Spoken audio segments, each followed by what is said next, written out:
tandaan natin sa bawat paghipo natin sa imahe ng ating Panginoon, hipuin natin siya ng may pananampalataya. Hipuin natin ang imahe ng ating Panginoong Kristo ng may malalim na pagtitiwala.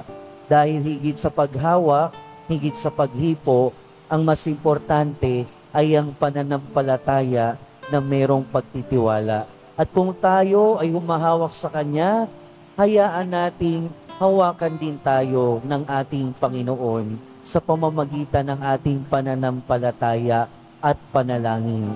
Dahil sa Kanyang paghawak sa atin, meron siyang habag, meron siyang awa, at sa awa at habag ng Panginoon, merong kagalingan.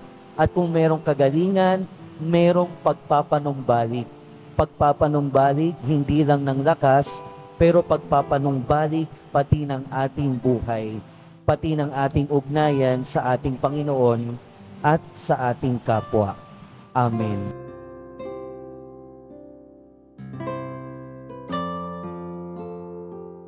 Tandaan